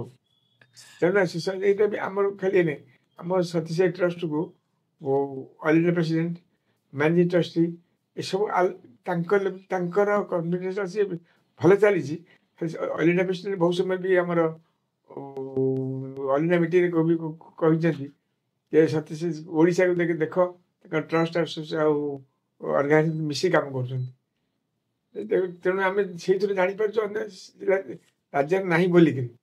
ନାହିଁ ବୋଲି ମୁଁ କହିପାରିବିନି, କିନ୍ତୁ ତାଙ୍କର କଥାରୁ ଜଣାପଡ଼େ ଯେ ଆମେ ଯେଉଁଭଳିଆ କରୁଛୁ ସେଭଳି ଅନ୍ୟ କରୁଛୁ ନାହିଁ। ମାନେ ମୂଷା ମୁଁ ଏ କଥା କହିବି, ଗୋଟେ ହାର୍ମୋନିକ୍ ରିଲେସନସିପ୍ ଆଉ ଗୋଟେ ସିଙ୍କ୍ରୋନାଇଜ୍ ହେଇକି ପୁରା ଶ୍ରୀ ସତ୍ୟସାଇ ସେବା ସଂଗଠନ ଓଡ଼ିଶା ଏବଂ ଶ୍ରୀ ସତ୍ୟସାଇ ଟ୍ରଷ୍ଟ ଓଡ଼ିଶା ହାର୍ମୋନିକ୍ ଇଏରେ ପୁରା ଏକଦମ ତ୍ୱରାନ୍ୱିତ କରୁଛନ୍ତି। ଯେଉଁ ସବୁ କାର୍ଯ୍ୟ ହେଉଛି, ଯାହା ଯାହା ପ୍ରଭୁଙ୍କର ପ୍ରୋଜେକ୍ଟ ଆସୁଛି ଭଗବାନ ବାବାଙ୍କର, ତାକୁ ସିଙ୍କ୍ରୋନାଇଜ୍ ହେଇକି କାମ କରୁଛନ୍ତି। ଏଇଟା ବହୁତ ମାନେ ବହୁତ ସୁନ୍ଦର ଅନୁଭୂତି। ମୂଷା ଆପଣ ଜଣେ ବିଜନେସମ୍ୟାନ୍ ବା ବୃତ୍ତିଗତ ସ୍ତରରେ, ଆଉ ସତ୍ୟସାଇ ସେବା ସଂଗଠନ ଏବଂ ପରିବାର, ମାନେ ବୃତ୍ତିଗତ ଜୀବନ, ପାରିବାରିକ ଜୀବନ, ସାଙ୍ଗଠନିକ ଜୀବନ, ଏ ତିନିଟାକୁ ସମନ୍ୱୟ କେମିତି କରିପାରିଥିଲେ? କେମିତି ମାନେ ଆପଣ ମ୍ୟାନେଜ କରୁଥିଲେ ଏ 3ଟା ଯାକ ଏକା ସାଙ୍ଗରେ? ମୁଁ କଥା ହେଉଛି ଭଗବାନ ଯାହା କହନ୍ତି ମୁଁ ସେ ତାଙ୍କ କଥାକୁ ଚେଷ୍ଟା କରେ ସବୁ। ଗଡ୍ ଫାଷ୍ଟ ମାନେ ଗଡ୍ ଫାଷ୍ଟ, ଏଭ୍ରିଥିଙ୍ଗ ନେକ୍ସଟ। ତେଣୁ ଏଇ କାମ ପଡ଼ିଲେ ମୁଁ ଏଭ୍ରିଥିଙ୍ଗ ନେକ୍ସଟରେ ପଳେଇଯାଏ। ଗଡ୍ ଫାଷ୍ଟ ମୁଁ ଜାଣି ବହୁତ ସମୟ ଏଇ ଯେଉଁ କହିଲି ଯେଉଁ ସ୍କୁଲ କଲେଜ ଯେଉଁ ହେଲା, ଯେଉଁ କାର୍ଯ୍ୟକ୍ରମ ଯେଉଁ ଆମ ମାନଙ୍କୁ ଆସିଲା, ସେତେବେଳେ ବିଶ୍ୱାସ କରିବେନି ଯେ ମୁଁ ସପ୍ତାହରେ ଖ୍ରୀଷ୍ଟ ଜିନିଷ ସବୁ ଜାଗାରେ ବି ଫଟୋପତ୍ର ବି କହିଛନ୍ତି, ସପ୍ତାହରେ 3 ଥର 4 ଥର ପାରାଦ୍ୱୀପ ଆସିছে, ପାରାଦ୍ୱୀପ ପଳେଇଯାଏ। ଯଦି ମୋର ରହିବା ସୁବିଧା ଅଛି, ପୁଅ ପାଖରେ ରହିବା ସୁବିଧା ଅଛି, ରହେ ନାହିଁ, ମୋର ଗୋଟେ କାମ ଥାଏ। ଆଉ କଟକ ପାରାଦ୍ୱୀପରେ 50ଟା ହେଉଛି ହମ୍ପସ୍ ହେଉଛି ମୋ ସ୍ପାଇନାଲ କର୍ଡ ବି ପ୍ରୋବ୍ଲେମ୍ ହେଇଗଲା, ଡାକ୍ତର ମନା କଲା ଯାଇପାରିବ ନାହିଁ। ମୁଁ କହିଲି ମୋତେ ଯିବାକୁ ବି ପଡ଼ିବ, ଆପଣ ନାହିଁ। ସେ କହିଲେ ତ ଆପଣ ଅଣ୍ଟାରେ ଏଇଟା ବାନ୍ଧନ୍ତୁ, ବେକରେ ଏଇଟା ବାନ୍ଧନ୍ତୁ। ଦେଖିଲେ ସେ ରହିବା ପାଇବେ ନାହିଁ। କଥା ହେଉଛି କାମଟା ମୁଁ ଜାଣିଛି ପ୍ରଭୁଙ୍କ କାମ କଲେ ପ୍ରଭୁ ସେ କଥା ହିଁ କରିବେ। ତେଣୁ ସେ ଯୋଉ ଜିନିଷ ପ୍ରଭୁ ଆଶ୍ୱାସ ଦେଇଛନ୍ତି, ତେଣୁ ଏଇ କାମଟା ଆମେ ନ କଲେ ଅନେକ ମୁଁ ଫିଲ୍ କରେ। ମତେ ବହୁ ସମୟରେ ଆମର ଷ୍ଟେଟ୍ ପ୍ରେସିଡେଣ୍ଟ ଯେହେତୁ ପୁଅ ସେ କହେ ତମେ ନାଚ ଗଣ୍ଡେ କହିଛି ବସି ବରାଦ କରିଲେ କାମ ହବନି, କେହି କେହି କରିପାରିବେନି। ବୁଝା ମନା କଥା କଥା ସେ ବିଜେପି ଡାକ୍ତର ସେ ମତେ ଡାକ୍ତର ମନା କରି ତୁ କାହିଁ ଦୌଡ଼ିକି ଆସୁଛୁ, ନ ଦୌଡ଼ିଲେ କାମ ହବନି। କାହିଁକି ଆସି କୋଅର୍ଡିନେଟ୍ କରିକି କାମଟା ଲାଗିବାରୁ କଥା ହଉଛି କରିବା ଲୋକ ଅଛନ୍ତି ତାଙ୍କୁ ଆମେ କାମ ୟୁଟିଲାଇଜ ନ କରିପାରିବା, ଏନକାଷ୍ଟ ନ କରିପାରିବା, ଆଉ କରିପାରିବା ଯେତେବେଳେ ଏନକାଷ୍ଟ କରିବା ଟାଇମ୍ ସେ ସମୟରେ ଏନକାଷ୍ଟ ନ କରିପାରିଲେ ପରେ ଚାହିଁଲେ କରିପାରିଛି। ତେଣୁ ମୁଁ ସବୁବେଳେ ଭାବେ ଯଦି ନ ହେଇପାରେ ମୋ ଯୋଉ ପ୍ରଭୁ ମତେ ଦେଇଛନ୍ତି ଇଏ କରିବା ପାଇଁ ମୁଁ କରୁନି ବୋଲି କାମ ବନ୍ଦ ହେଇଗଲାନି। ତେଣୁ ମୋ କାମଟା ମୁଁ କିଏ କରୁ ନ କରୁ ମୋର ପ୍ରାୟୋରିଟି ମତେ ଯୋଉ ପ୍ରଭୁ କହିଛନ୍ତି କାମଟା କରୁ ଯେମିତି ଲାଗିବ ମାନେ ମୁଁ ଛାଡ଼ିବା ଲୋକ ମୋର ଅଲଗା ଯୋଉଥିରେ ଲାଗିବ ସେ ପୁରା ଲାଗିବ ଅନେକ କଥା ଯାହା ହଉଛି ହଉ ଚାଲିଛି ଏମିତି କଥା ହଉଛି। ତ ସମସ୍ତେ ଯୋଉ ପରିବାରରେ ଯେହେତୁ ପାରିବାରିକ ବିଷୟରେ କଥାବାର୍ତ୍ତା ଆମେ ଆରମ୍ଭ କଲେଣି ସେ ବିଷୟରେ ଆଉ ଟିକେ ଆପଣଙ୍କୁ ଆଗକୁ ନେଇକି ଯିବି। ତ ପିଲାମାନଙ୍କର ପଢ଼ାପଢ଼ି ଆଉ ଇଏ ଯୋଉ ସେବେ ତାକୁ କେମିତି କ'ଣ ମ୍ୟାନେଜ କରୁଥିଲେ, କାରଣ ଆପଣ ତ ବ୍ୟସ୍ତ। ପଢ଼ାପଢ଼ି ଆଉ ଗୋଟେ ବଡ଼ ଜିନିଷ ହଉଛି ପ୍ରଭୁ ମୋର ପିଲାପିଲି ପଢ଼ାପଢ଼ି ଦାୟିତ୍ୱ ନେଲେ ସେ ତାଙ୍କ ଦାୟିତ୍ୱ ନେଲେ ମୁଁ ଯୋଉ ହଇରାଣ ହେଇଥାନ୍ତି ମୁଁ ତ ଏତେ କାମ ମୋ ଦାୟିତ୍ୱ ନେଇଥିଲି ମୁଁ ସଂଗଠନ ପ୍ରଭୁଙ୍କର ତ ତାଙ୍କ କାମ ହଉଛି ସଂଗଠନ କାମରେ ଯୋଉ ଦାୟିତ୍ୱ ଦେଇଛନ୍ତି ତାକୁ କରିବା ପାଇଁ। ଆମର ପୁଅ ଯେତେବେଳେ ମୋର ଆରମ୍ଭରୁ ସ୍ୱପ୍ନ ଥିଲା ବାହା ହେବା ପୂର୍ବରୁ ପିଲାମାନଙ୍କୁ ମୁଁ ପଟପତିରେ ପାଠ ପଢ଼େଇବି, ପଟପତି ଥିଲା। ତାର ଯେତେବେଳେ ପ୍ରଥମ ସ୍ଥାନରେ ତାକୁ ଆଡ଼ମିସନ କରିବା ପାଇଁ ରେଡ଼ି କରି ନେଲି ସେତେବେଳେ ଆଉ ଜଣେ ପାରାଦ୍ୱୀପ ଆମର ଭାଇ ଥିଲେ ରାମେଶ୍ୱର, ମୁଁ କହିଲି ତମ ଝିଅଟା କାହିଁ ନେଉନ, ସେ ପାରାଦ୍ୱୀପ ଆମେ 2 ଜଣ ଗଲୁ ଇଣ୍ଟରଭ୍ୟୁ ଦେବା ପାଇଁ। ସିଏ ପାଇଲା ଇଏ ପାଇଲାନି, ଠିକ୍ ଇଣ୍ଟରଭ୍ୟୁ ବେଳକୁ କାନ୍ଦିବାରୁ ରିଜେକ୍ଟ ହେଇଗଲା। ରେଜେକ୍ଟ ହେଲା ପରେ ମୁଁ ବସି ରହି ପ୍ରଭୁ ମାସେ କାଳେ ପାରାଦ୍ୱୀପ ରହିଲି ମାନେ ପ୍ରଭୁ କରିବି ସବୁ ପ୍ରଭୁ ଅନୁଥାନ୍ତି କି କିଛି ହେଲା ନାହିଁ। ବଢ଼ିଆ ପୁଣି ଆଡ଼ମିସନ କଲି, ପୁଣି ଚେଷ୍ଟା ବନ୍ଦ କଲିନି। କ୍ଲାସ୍ 1 ସରିଲା ପରେ ପୁଣି ଚେଷ୍ଟା କଲି, ହେଲାନି। 2 ପାସ୍ କଲି ହେଲାନି। 2 ପାସ୍ କଲା ପରେ ସେ ସର୍ଭିସ୍ ଚାଲିଥାଏ ଯାଉଥାଏ କାମ କରୁଥାଏ। 2 ପରେ ଆମର ସେତେବେଳେ ଯୋଉ ଶୈଳେନ୍ଦ୍ର ସାହୁଙ୍କର ମରିଗଲେ ଯୋଉ ଆମର ଥିଲେ ଡକ୍ଟର ତାଙ୍କ ଶ୍ୱଶୁର ପୂର୍ଣ୍ଣଚନ୍ଦ୍ର ସାହୁ ତାଙ୍କର ଶୈଳେନ୍ଦ୍ର ସାହୁ ଯୋଉଠି ପିଲାଙ୍କର ପାଠ ସେ ଆଡ଼ମିସନ କରି ସେ ନିଜ ବୁଝାବୁଝି କରୁଥିଲେ, ଶ୍ୱଶୁର ବୁଝୁଥାନ୍ତି। ତାଙ୍କର ପ୍ରିନ୍ସିପାଲ ସାଙ୍ଗରେ ଟିକେ ଭରସା କରିଥାଏ ପଦିନ ଚାଲ ନେଇକି ଯିବା। ସେଠୁ ଯାଇ ପହଞ୍ଚିଲେ କହିଲେ ଆଙ୍କ ପୁଅ ଟିକେ ଆଡ଼ମିସନ କରନ୍ତୁ ଇଏ କରିଛି ହେଇଥିଲା ସେ ହେଇଥିଲା ମୁଁ ଏମାନେ ସେବା କାମ କରୁଛନ୍ତି ଓଡ଼ିଶା ରାଜ୍ୟରେ ବହୁତ କାମ କରୁଛନ୍ତି ଇଏ କରୁଛନ୍ତି। କହିଲା ପରେ ସେ ପ୍ରିନ୍ସିପାଲ ଦେଖିଲେ କହିଲେ ଆଉ ସିଟ୍ ନାହିଁ, ଗୋଟିଏ ସିଟ୍ ଖାଲି ଅଛି ଷ୍ଟାଣ୍ଡାର୍ଡ 2ରେ। ତେଣୁ ମୁଁ ଯେତେବେଳେ 2 ପାସ୍ କରିସାରିଲାଣି ତେଣୁ ମୁଁ ଯେହେତୁ ଏଠି ପଢ଼ିବାକୁ ସ୍ୱପ୍ନ ଥିଲା ପାସ୍ କରିବ ଯେ ଏଇଠି ପଢ଼ିବ 2ରେ ଆଡ଼ମିସନ କଲା ପଢ଼ିଲା। ମୋର ଆଖି ଇଏ ହେଲା ସେମାନେ ମୋତେ ଚିହ୍ନିଲେ ଜାଣିଲେ ସେବା କରୁଛନ୍ତି ଜାଣିଲେ ତାଙ୍କର ସ୍କୁଲ ଯେତେବେଳେ ଅପରେସନ ମୋର ଆଖି ଅପରେସନ ହେଲା ଯେତେବେଳେ ମୋ ଝିଅ କ୍ଲାସ୍ 4ରେ ପଢ଼ୁଥିଲା। ମୁଁ ଆପ୍ଲାଏ କରିନି କିଛି କରିନି, ମଝିରେ ବି ସେମାନେ ଖବର ଦେଲେ ପଟ୍ଟନାୟକକୁ ତା ଝିଅ ବି ଆଡ଼ମିସନ କରିଦେବୁ। ସେ ସିଟ୍ ଆସି କ୍ଲାସ୍ 4ରେ ସେ ଆଡ଼ମିସନ ମୁଁ କରିନି, ମୁଁ ଝିଅଟା ପାଖରେ ଥାଉ ପ୍ଲାନ୍ କରିଦେଲି ତାକୁ ନେଇ ସେଠି ଆଡ଼ମିସନ କରିଦେଲି। এইটা ଭଗବାନଙ୍କ ଇଭେନ୍ ମୁଁ ତାକୁ ଚାହୁଁଥିଲି ଯେ ଇଞ୍ଜିନିୟର ଭାବିଲି, ସିଏ ଆମର କଥାବାର୍ତ୍ତା ହେଇଥିଲା ସେ ଇଞ୍ଜିନିୟର ହେବି। ବାବା ତାକୁ କହିଲେ ତୁ ମେଡ଼ିକାଲ ପଢ଼େ। ତେଣୁ ସେ ମେଡ଼ିକାଲ ପଢ଼ିବାକୁ ନିଷ୍ପତ୍ତି କଲା।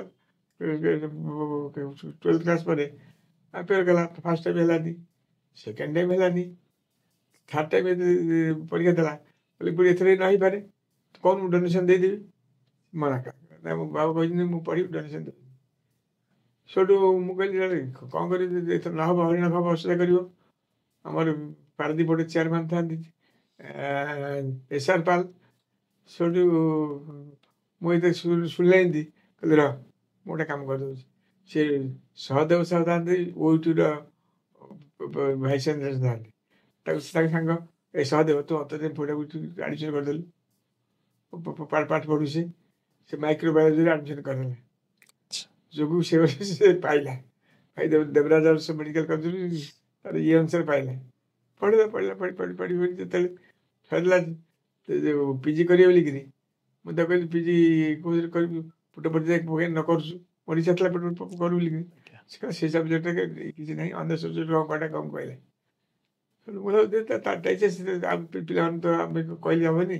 ବାବାଙ୍କର ଆଉ ଗୋଟେ ବଡ଼ ଜିନିଷ ହେଉଛି, ବାବାଙ୍କର ଦେହାନ୍ତ ଲାଷ୍ଟ ମୋମେଣ୍ଟ, ସେ ବାବାଙ୍କ ପାଖରେ ଯୋଡ଼ିଏ ଲୋକ ରହୁଥିଲେ, ଡକ୍ଟର ହିସାବରେ ପିକେ ଦାସ ଆଉ ଇଏ। ତେଣୁ ଏ ଯେଉଁ ସୁଯୋଗ ମିଳିଲା, ମୁଁ ପ୍ରଭୁଙ୍କର କୃତକୃତ୍ୟ। ଆପଣଙ୍କର ଶେଷ ମୁହୂର୍ତ୍ତ ସେମାନେ ରହିପାରିଲା, ତାଠୁ ଗୌରବ କଥା କ'ଣ ଅଛି। ତେଣୁ ମୁଁ ସେସବୁ ଜିନିଷ ଇଏ କରିନି। ଇଭିନ୍ ଯେତେବେଳେ ସେ ଓଡ଼ିଶାକୁ ଆସିବାକୁ ଚାହିଁଲା, ମୁଁ ବିରକ୍ତ ହେଲି। ପ୍ରଭୁ ମାଗଣାରେ ପାଠ ପଢ଼େଇଲି, ଇଏ କଲେ, ସେ ସବୁ ଗ୍ରାଟିଚ୍ୟୁଡ୍ ନାହିଁ। ପଢ଼େ ଶୁଣିବାକୁ ପଇସା ଦେଖିଲେ ମୁଁ ପଇସା ଦେବି, ସେଇଠି ରହ। ସେ ଯେହେତୁ ସେ ଗୋଟେ ଟିମ୍ ଆସିବେ ବୋଲି, ଲୋକଙ୍କୁ ସେବା କରିବେ ବୋଲି ପିକେ ଦାସ, ସେ ଆମର ସେ ସତ୍ୟ ଏଠି ସବୁ ପ୍ଲାନ୍ କରିଥିଲା। ଓଡ଼ିଶା ଗଲେ ଗୋଟେ କୋଉଠି ରହିକିରି ଆମେ ଓଡ଼ିଶା ଲୋକ ସେବା କରିବେ। ସେ ଆସିଲା ପରେ ମୁଁ ବି ଦେଖିଲି ଆସିବାଟା କେତେ ଯଦି ବିରକ୍ତ ହେଇଥିଲି। ଆସିଲା ପରେ ଯାହା ହଉ ସେ ଏଇ ଯେଉଁ ହେଲ୍ଥ କେୟାର ଉପରେ ବହୁତ ଧ୍ୟାନ ଦେଲା, ଭାଇସ୍ ପ୍ରେସିଡେଣ୍ଟ ହେଇକି ବି ବହୁତ କାମ କଲା ପରେ ଏବେ ବି ମୁଁ କାରଣ ମୋ ସେତେବେଳେ ପୁଅ ଝିଅ କେହି ମୋ ପାଖରେ ନଥାନ୍ତି। ପୁଅ ସିଏ ଥାଏ, ଝିଅ ବି ପାସ୍ କଲା ପରେ ସେ ଆମର ଇଏ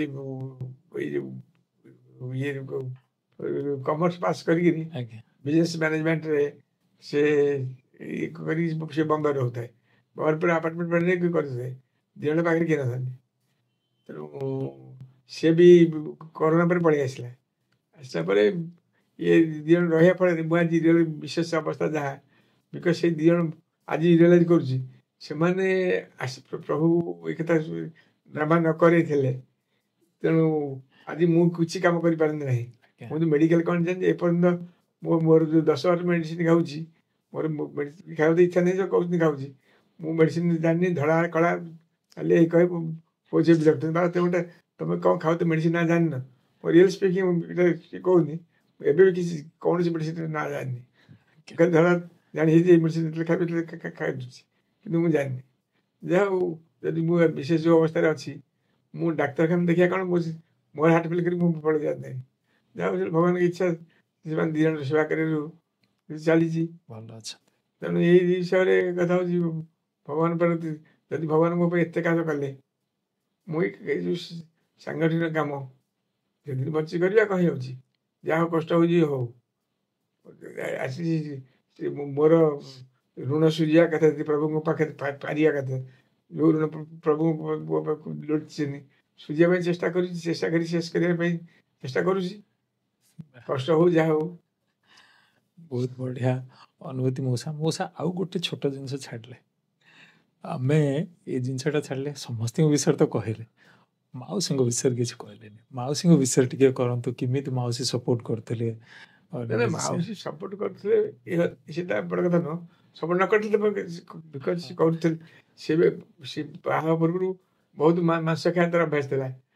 ସେ ଛାଡ଼ିଲା ପରେ ମାଂସ ଛାଡ଼ିକିରି ଇଏ ହେଲା, ସେ ସାଦା ଖାଇବା ବସା ରହିବା, ପିଲାମାନଙ୍କୁ ପାଠ ପଢ଼ିବା ପାଇଁ ଯେଉଁ ସହଯୋଗ ଏସବୁ କରିବା କଥା ତାର ଇଚ୍ଛା ନଥିଲେ ପ୍ରଭୁଙ୍କ ପାଖରେ ମୋ ଯୋଗୁଁ ପାଠ ପଢ଼ିବା ସେ କରିଗଲା। କିନ୍ତୁ କଥା ହେଉଛି ଆମେ ସ୍ପେଶାଲି ମୋ ସାଙ୍ଗରେ ସପୋର୍ଟ କରୁଛି, କିନ୍ତୁ ସଂଗଠନଟା ସବୁବେଳେ ପ୍ରାୟୋରିଟି ଦେଉ। ସଂଗଠନ କାମ କଥା ଫାଷ୍ଟ, ସଂଗଠନ କଥା କେମିତି ହେବ କାମ ହେବ କଥା, ଯେଉଁଥିପାଇଁ ମୁଁ ବହୁତ କିଛି ସାକ୍ରିଫାଇସ୍ କରିଛି। ସେଟା କହିବାଟା ଠିକ୍ ହେବ, ତଥାପି କହିବାଟା ଦରକାର। ଏଇ ବର୍ଷ ଦରକାର ଆମ ପାଇଁ ସଂଗଠନ ଇମ୍ପୋର୍ଟାଣ୍ଟ, ମୁଁ ଇମ୍ପୋର୍ଟାଣ୍ଟ। ମୁଁ ସବୁବେଳେ ସେ କଥା କହେ, ସଂଗଠନରେ ଯିଏ ଅଛନ୍ତି, ଜଣେ ପଇସା ବାଲା ଥାଇପାରେ, ଜଣେ ପ୍ରତିପତ୍ତି ଲୋକ ଥାଇପାରେ, ସଂଗଠନ ପାଖରେ ସମସ୍ତ ସାଂଗଠନିକ ନିୟମ ଦୃଷ୍ଟିରେ। ତେଣୁ ନିୟମଟା ବ୍ୟକ୍ତି ଇମ୍ପୋର୍ଟାଣ୍ଟ ନୁହେଁ, ନୀତି ଇମ୍ପୋର୍ଟାଣ୍ଟ। ମୁଁ ଏଇ ବାଟ ସବୁବେଳେ କହେ, ନୀତି ଇମ୍ପୋର୍ଟାଣ୍ଟ, ବ୍ୟକ୍ତି ଇମ୍ପୋର୍ଟାଣ୍ଟ ନୁହଁ। ସେ ବ୍ୟକ୍ତି ଯିଏ ହଉ ନା କାହିଁକି, ସେ ପରିପ୍ରେକ୍ଷୀ ମୁଁ ଯେତେବେଳେ ବ୍ରହ୍ମାଣ୍ଡ ଗୋଟେ ଛୋଟିଆ ଉଦାହରଣ ଦେଉଛି, ବ୍ରହ୍ମାଣ୍ଡ ପୁରା ଆସୋସିଏଟ୍ ଥିଲି ଯେତେବେଳେ ଆରମ୍ଭରୁ, ଯେମିତି ରଜନୀ ପାଣି ଥିଲେ ସେବାଦଳ କର୍ମୀଙ୍କର, ମଞ୍ଜୁଳା ସେବା ସୁଭାଷ ଇଞ୍ଜିନିୟର ଥିଲେ, ସେତେବେଳେ ଆମର ପ୍ରହ୍ଲାଦ ପଟ୍ଟନାୟକ ଟ୍ରଷ୍ଟ କରିଥିଲେ, ସବୁ ଗନ୍ତାୟତ, ଆମର ସୁଭାଷ ସାହୁ ଇଞ୍ଜିନିୟର, ଅନ୍ତର୍ଯାମୀ ପ୍ରଧାନ, ଏମାନେ ସବୁ ଇଞ୍ଜିନିୟର ମାନେ ସବୁ ବେଶୀ ଥାନ୍ତି ବଡ଼ ବଡ଼ ସେମାନେ ପଇସା ପତ୍ର ଖର୍ଚ୍ଚ କରିବା ସଂଗଠନ ସବୁ କାମ କରୁଥିଲେ। ତାଙ୍କ ସ୍ତ୍ରୀ ମଞ୍ଜୁଳା ସାହୁ ଥିଲେ, ବହୁତ ଦିନ ପରେ ରହିଲେ। ସେ ବଦଳିବାକୁ ଚାହିଁଲେ, ଆରମ୍ଭ ତ ଥିଲା ଆଉ ରଜନୀ ପାଣି ଆରମ୍ଭ ଥିଲେ, ଆରମ୍ଭ ଥିଲେ। ବ୍ରହ୍ମାନନ୍ଦ ପଣ୍ଡା ଡାକି କହିଲେ ଆମେ ତାକୁ ଚେଞ୍ଜ କରିବା, ନନ୍ଦିନୀ କରିବା, ଇଏ କରିବା। ମୁଁ ହେଲେ ତାକୁ କହିଲି, ଭାଇନା ଦେଖନ୍ତୁ, ଆପଣ କହୁଛନ୍ତି କିଛି ଅସୁବିଧା କିଛି ଆମେ ଚିନ୍ତା କରି କହୁଛନ୍ତି, ଲୋକ କ'ଣ କହିବେ? କହିବି ଯେହେତୁ ବ୍ରହ୍ମାନନ୍ଦ ପଣ୍ଡା ପାଖରେ ଥିଲା ତା ସ୍ତ୍ରୀକି ରଖିଦେଲେ। এটা କହିବାର ଉଦ୍ଦେଶ୍ୟ ହେଉଛି, ମୁଁ ଚାହିଁଥିଲେ ସିଧା ଚାହୁଁଥିଲି ରାଜ୍ୟସଭା ଚାହୁଁଛନ୍ତି, ମୁଁ ଚାହିଁଲି କିଛି କରୁନି କି ରାଜ୍ୟସଭା ଚାହୁଁଛନ୍ତି। ମୁଁ ମନା କରିଥାନ୍ତି, ହଁ କରିଥାନ୍ତି, ରହିଥାନ୍ତା। ମୁଁ ତ ଆପଏଣ୍ଟମେଣ୍ଟ ନେଇ ରାଜ୍ୟସଭା ଲୋକ କହିବେ କ'ଣ? ଯେହେତୁ ପ୍ରଭାତ ପାଖରେ ଥିଲା, ତା ମିସେସ୍କୁ କହି ରଖିଦେଲେ। ମୁଁ କହିଲି ନା ଭାଇନା ଗୋଟେ କରନ୍ତୁ ନାହିଁ, ଲୋକ କରିବେ। ସେତେବେଳେ ସବୁଠୁ ବାଧ୍ୟ ହେଇକିରି ଚେଞ୍ଜ କରାହେଲା। ଆମର ବାପା ଆମର ବାରିପଦା ସୌଭାଗ୍ୟ ପାକୁ କରାଗଲା। ମୁଁ ଏସବୁ କହିବାର ଉଦ୍ଦେଶ୍ୟ ହେଉଛି ସଂଗଠନଟା ବଡ଼ କଥା। ତେଣୁ ଏଇ ମୁଁ ଚାହିଁ ମୋର ଲୋକ ରହିଯାଉ, ତେଣୁ ଇମ୍ପୋର୍ଟାଣ୍ଟ ମୋ ପରିବାରକୁ ଦେଲି, ସଂଗଠନ ଦେଲିନି। ମୁଁ ବଡ଼ ହେବି, ମୋ ପରିବାର ବଡ଼ হবে, ସଂଗଠନଟି ପ୍ରଭୁଙ୍କ କୃପା ପାଇବା ପାଇଁ ଆସିଛି। ଯଦି ମୋର ବଡ଼ ଭାବ ଚାହିଁବି, ପ୍ରଭୁ ଚାହିଁବେ ତ ଅଲଗା କଥା କରିଦେବି, କିନ୍ତୁ କଥା ହେଉଛି ମୁଁ ଚାହିଁବି ସେ ଯେଉଁ ମନ ଭିତରେ ଚିନ୍ତାଧାରା ରହିବା, ଏଇଟା ସଂଗଠନ ପାଇଁ କେତେ କ୍ଷତିକାରକ। ଆମେ ସଂଗଠନ ସଭ୍ୟ ହେଲେ କହୁଛେ ସଂଗଠନ ଇଜ୍ ଇମ୍ପୋର୍ଟାଣ୍ଟ ନା ମୁଁ ଇଜ୍ ଇମ୍ପୋର୍ଟାଣ୍ଟ। ସେଇ ପରିପ୍ରେକ୍ଷୀରେ ଆଉ ଗୋଟେ କଥା କହିଦେଉଛି, ଆମର ରାଜ୍ୟ ସଭାପତି ଚେଞ୍ଜ ହେବାକୁ ଚାହିଁଲେ ଡିସେମ୍ବର ମାସ ବୋଧେ ଲାଷ୍ଟ ପାର୍ଟ ହେବ ବୋଧେ, ଗୋଟେ ଗୁରୁବାର ଦିନ ସକାଳେ ତଳିନା ପ୍ରେସିଡେଣ୍ଟ ଇଏ କହିଲେ, ଫୋନ୍ କଲେ, ଆମର ଶ୍ରୀନିବାସ ସାର୍ ଫୋନ୍ କଲେ, ଏକ୍ଜାକ୍ଟ ୱାର୍ଡ କହିଲେ, ଅନ୍ତର୍ଯାମୀ ଆଇ ୱାଣ୍ଟ ଟୁ, ସମସ୍ତେ ଅନ୍ତର୍ଯାମୀ ଡାକନ୍ତି, Antaryami I want to interest of responsibility. ଜାଣିପାରିଲି, ମୁଁ କହିଲି ଏଇ କଥା କହୁଛନ୍ତି। ସେଥିରେ ମୁଁ ପ୍ରାକ୍ଟିକାଲି ମୁଁ ଏତେ କାମ କରିବି, ସବୁ କଥା କରିବି, ମୁଁ ଦାୟିତ୍ୱ ନେଇକି କରିବା, ସମୟ ଦେବା, ସେଇଟା ସମ୍ଭବ ହେବ ନାହିଁ। ତେଣୁ ମୁଁ ନ କହି ଆଉ କିଛି ନ କହି ମୁଁ ଜାଣିପାରିଲି, କହିଲି sir I am not a competent person. Jagannath now retired. He is a very good speaker. He can very good organizer. ଆପଣ ତାକୁ କରନ୍ତୁ, କିଛି ଅସୁବିଧା ହେବନି। କହିଲି, ସେ କିଛି କହିଲେନି। ସେତେବେଳେ ଟ୍ରଷ୍ଟ କମିଟି ଚିହ୍ନା ପ୍ୟାନେଲ ମଗା ହେଇଲା କି ହବାର ଚିନ୍ତା ରହେ। ମୁଁ ଯେହେତୁ ମୋ କଥା କହିଲି ବୋଲି ଭାବୁଛି, ସେଥିପାଇଁ ସେ ମୋତେ ଟ୍ରଷ୍ଟ କମିଟି କରେଇଦେଲେ। କଥା ହେଉଛି ମୁଁ ଯଦି ଚାହିଁଥାନ୍ତି ମୁଁ ହେଇପାରିଥାନ୍ତି, କିନ୍ତୁ ଅଥରିଟିଟା ବଡ଼ କଥା ନୁହଁ। এই ସମ୍ଭାଳି କରିପାରିଲେ ହେବ ନା। Important is organisation. ମୁଁ ଲୋକ ଜାଣିବେ, ହଁ ଇଏ ଗୋଟେ ଷ୍ଟେଟ୍ ପ୍ରେସିଡେଣ୍ଟ, ଆମେ ବାଣ୍ଡରେ ବସିବୁ, ଇଏ କରିବୁ, ଯାହା କରିବୁ ଷ୍ଟେଟ୍ ପ୍ରେସିଡେଣ୍ଟ। କିନ୍ତୁ କାମଟା ଯେଉଁ ପ୍ରଭୁ ଯେଉଁ ପାଇଁ ଆପଏଣ୍ଟମେଣ୍ଟ ଦେବେ, ସେ କାମ କରିବାକୁ ଫିଟ୍ ନୁହଁ। ମୋଠୁ ଭଲ ଲୋକ ଅଛି, ତାହେଲେ ମୁଁ କାହିଁକି ସେଟା କହିବି? ସେ କ'ଣ କରିବ ଅଲଗା କଥା, ମୋଠୁ ଭଲ ଲୋକ ଅଛନ୍ତି। ସେମିତି କଥା ହେଉଛି। ସେତେବେଳେ ମୁଁ ମୋର ବହୁତ ଇଏ ସତ୍ୟ କନଭିନ୍ସ କରିବାକୁ କଲେ। ତାପରେ ମୁଁ ତାଙ୍କୁ କହିଲି, ଆପଣ ମୋତେ ଚେଞ୍ଜ କରନ୍ତୁ, କାରଣ ରାଜ୍ୟରେ ଯୋଡ଼ିଏ ହେଉଛି କି ପୋଷ୍ଟ, ଗୋଟେ ହେଉଛି ଷ୍ଟେଟ୍ ପ୍ରେସିଡେଣ୍ଟ, ଟ୍ରଷ୍ଟ କମିଟି, ଆପଣ ମୋତେ ଚେଞ୍ଜ କରନ୍ତୁ। ସେ ବହୁତ ଉଦାହରଣ ଦେଇ କହିଲେ, ନାଇଁ ଏଇଟା କିଛି ଅସୁବିଧା ନାହିଁ, ଆପଣ ରୁହନ୍ତୁ। ମୁଁ ଦେଖିଲି ଏଇ ଜିନିଷଟା ଏଇଟା ସବୁ ଠିକ୍ କଥା, ଭଗବାନ ଠିକ୍ କଥା। କଥା ହେଉଛି ଲୋକ କ'ଣ କହିବେ? ରାମଚନ୍ଦ୍ର କ'ଣ ଜାଣିନଥିଲେ, ସୀତା ସତୀ ପରୀକ୍ଷା ଦେଇକି ଆସିଥିଲେ ଅଗ୍ନି ପରୀକ୍ଷାରେ, ଧୋବା ତ ପୁଣି କହିଲା। ଏଇଗୁଡ଼ା ଛୋଟ ଉଦାହରଣ ଦେବାର ଉଦ୍ଦେଶ୍ୟ ହେଉଛି, ମୁଁ କହିଲି ନାଇଁ, ଦେଖିଲି ସେମାନେ କୌଣସି ପରିସ୍ଥିତି ବଦଳ ରାଜି ନୁହନ୍ତି। ତେଣୁ ମୁଁ ଆସି ଷ୍ଟେଟ୍ରେ ଆମର ଭାଇମାନଙ୍କ ସାଙ୍ଗେ କଥା ହେଲି। ଆମର ଯେଉଁ ରିଟାୟାର୍ଡ IAS ଅଫିସର ପାଣି ଭାଇନା ଥିଲେ, ମୁଁ ତାଙ୍କୁ କହିଲି ଆପଣ ରୁହନ୍ତୁ, କିଛି ଅସୁବିଧା ହେବନି, ଆମେ ସମସ୍ତେ କାମ କରୁଛୁ, ସମସ୍ତେ ମିଶି କାମ କରିବା। ନାଁଟା ଗୋଟେ ବଦଳିବ। ଆମେ ଆପଣ ଯେଉଁ ଟିମ୍ରେ କାମ କରୁଛେ, ଆପଣ ମୁଁ ଏକା ସବୁ କାମ କରୁଛି, ସମସ୍ତେ ମିଶି କାମ କରୁଛେ, ଆମେ ସମସ୍ତେ ମିଶି କାମ କରୁଛୁ, ଯେମିତି କରିବା। ଆପଣ ରୁହନ୍ତୁ, ତାକୁ ରେଜଲ୍ୟୁସନ୍ କରି ପଠାଇବା ଫଳରେ ସେ ଏଗ୍ରି କରି ତା ଆପ୍ରୁଭ୍ କଲେ। ତେଣୁ ମୋ ମୋର କହିବାର ଉଦ୍ଦେଶ୍ୟ ହେଉଛି ଆମେ ସମସ୍ତେ ଜାଣିବା ଆମେ ଯେଉଁ ସଂଗଠନ ଅଛୁ ଏ ଯେଉଁ ସଂଗଠନର କର୍ଣ୍ଣର ହେଉଛି ବାବା ସତୀ ସାହି।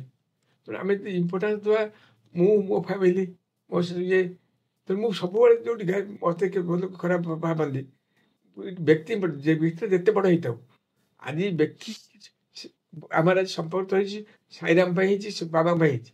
ଯଦି ବ୍ୟକ୍ତି ସାଇରାମ ଛାଡ଼ିକିରି ଅନ୍ୟ ରାମ ଧରିଲା ସେ ଯେତେ ବଡ଼ ବ୍ୟକ୍ତି ହେଇଥାଉ, ମୋର ବନ୍ଧୁ ହେଇଥାଉ, ମୋର ଇଏ ହେଇଥାଉ, ତେଣୁ ଆମେ ଭଗବାନଙ୍କୁ ପ୍ରୀତ କରିବା ଯଦି କାମ କରୁଛେ ଆମେ ସେ ଲୋକକୁ ଡିସକାର୍ଡ କରିବା ଦରକାର, ଯିଏ ହବ ନା କାହିଁକି, ଯେଉଁ ପରିସ୍ଥିତିରେ ହବ ନା କାହିଁକି। ଯଦି ଆମେ ନଦେବା ସଂଗଠନ ବଢ଼ିପାରେ, ଆମେ ପ୍ରଭୁଙ୍କ କୃପା ପାଇପାରିବାନି। ଆମେ ପ୍ରଭୁଙ୍କ କୃପା ପାଇଁ ଯଦି କାମ କରୁଛେ, ପ୍ରଭୁ ଯାହା ଚାହୁଁଛନ୍ତି ଆମେ ସେଭଳି ନ କରିବା, ଯଦି ଆମେ କୃପା ଆଶା କେମିତି କରିବା? ପ୍ରଭୁ ଦେଲେ କେମିତି କରିବା? ଯଦି ବାବା ଥରେ କହିଲେ ଗୋଟେ ପୁରୁଣା କଥା, ଜଣେ ଭକ୍ତ କହିଲା ଯେ ସେ ଏତେ ନଗର ଆସୁଛି ଭଜନ ସେତେ କାମ କରୁଛି, ତାର ପୁଅ ଏମିତି ହେଇଗଲା। ବାବା ତାକୁ ଗୋଟେ କଥା କହିଲେ, part time work full time payment. କଥା ବାବା ମୋ ନ ଶୁଣିଲେ ଭାଷା ଶୁଣିଛି। ତେଣୁ ଏଇଟା କଥା ହେଉଛି, ଏଇଟା ଗୋଟେ ସତ୍ୟ କଥା। ଯେତେବେଳେ ଆମେ ପାର୍ଟ ଟାଇମ୍ ପେମେଣ୍ଟ ଯେଉଁଟା ଆଶା କରୁଛେ ସେଭଳିଆ କାମ ଭଗବାନ ଚାହୁଁଛନ୍ତି, କାମ କରିବାନି, ଭଗବାନ କୃପା ପାଇବା ଚାହିଁବା, ହଉ କେମିତି ହବ? ସମସ୍ତେ କଥା ହେଉଛି, ମୁଁ ଆଜି କଥା ହେଉଛି ଆଜିର ଯେଉଁ ପିଢ଼ିମାନେ କାମ କରୁଛନ୍ତି। ଆପଣ ଦେଖନ୍ତୁ, ଆମେ ସମୟରେ ଆମେ କ'ଣ କହୁଥିଲୁ, ଆମର ଭାଷା ବାବା ଏଇଆ କହିଛନ୍ତି, ତା ମାନେ ଏଇଆ, ତା ମାନେ ଏଇଆ। ପ୍ରଥମେ ନୂଆ ପିଢ଼ି ଯେଉଁ ଆସିବେ, ବାବା ଏଇଆ କହିଛନ୍ତି କହୁନାହାନ୍ତି, ଏ ବିଷୟରେ ବାବା ଏଇଆ କହିଛନ୍ତି, ସାଙ୍ଗେ ସାଙ୍ଗେ ସେତେବେଳେ ଆମର ଅବସ୍ଥା ଏସବୁ ସ୍କ୍ରିନ୍ ନଥିଲା, ଏସବୁ ପ୍ରୋଜେକ୍ଟର ନଥିଲା, ଏସବୁ ସ୍କୋପ୍ ନଥିଲା, ସେ ଟେକ୍ନୋଲୋଜି ଅଲଗା ପ୍ରକାର ଥିଲା। ଏଇ ଯେଉଁ ନୂଆ ଟେକ୍ନୋଲୋଜି ୟୁଜ୍ କରୁଛନ୍ତି, କ'ଣ କହୁଛନ୍ତି ଏଇ କଥାଟା କହିଲେ, ନାରାୟଣ ସେବା କଥା କହିଲେ ଭଗବାନ କ'ଣ କହୁଛନ୍ତି ସାଙ୍ଗେ ସାଙ୍ଗେ ଲଗେଇଦେଲେ ଲକ୍ଷ୍ମୀ ବାବା କ'ଣ କହିଛନ୍ତି। ବାବାଙ୍କ ମୁହଁରୁ ଶୁଣିବା, ଆମେ ଆମ ମୁହଁରୁ ଶୁଣିବା, ତାର ମାନେ ଏଇଆ କହିବା, ଏଇଆ କହିଛନ୍ତି ଆର ମାନେ ଏଇଆ, ତା ମାନଙ୍କୁ ଆମେ ଇଣ୍ଟରପ୍ରିଟ୍ କରିବା, ଡିଫରେନ୍ସ ଆସିବନି। ତେଣୁ ଯାହା ହଉ ଗୋଟେ ଏଇଭଳି ପରିବର୍ତ୍ତନ ଆସିଛି, ଖୁସି ଏଥିପାଇଁ ଲାଗୁଛି। ଭଗବାନ କ'ଣ କହିଛନ୍ତି ଶୁଣୁଛନ୍ତି, ଭଗବାନ ଯାହା କହିଛନ୍ତି କରିବା ପାଇଁ ଇନସିଷ୍ଟ କରୁଛନ୍ତି। ଯେଉଁଥିପାଇଁ ଆଜି ବି କହୁଛନ୍ତି କରି ସିଏ ବଚନ ତବ। କ'ଣ କହୁଛନ୍ତି ଅଲଗା କଥା, ଏଠି ତ ଏଇ ୱାର୍ଡଟା ତ ସବୁଠି ଶୁଣିବାକୁ ପଡ଼ୁଛି, କରି ସିଏ ବଚନ ତବ। ତେଣୁ ଯେଉଁମାନେ କହୁଛନ୍ତି କରି ସିଏ ବଚନ ତବ, ତେଣୁ ନିଜେ ବିବେକକୁ ପଚାରି ଆମେ କରି ସିଏ ବଚନ ତବ କରୁଛୁ ନ କରୁଛୁ। ସେଟା ତ କେହି କାହାକୁ ଅଥରିଟି କହିପାରିବୁନି, ଭାଇ ତୁ ଏହା କରିଥିଲେ। ଆମେ ତ ଜଜମେଣ୍ଟ ଦେବାର ଅଧିକାର ନାହିଁ। ତମ ବିବେକ ତମକୁ ଜଜମେଣ୍ଟ ଦେବ କ'ଣ କହୁଛ, କ'ଣ କରୁଛ। ଯେଉଁ କଥା ସଚିବ ଆମ ସଚି ନାୟକ ସବୁବେଳେ କୁହନ୍ତି, ସମାଜ ଦେଖୁଛି ଆମେ କ'ଣ କରୁଛୁ, କ'ଣ କହୁଛୁ।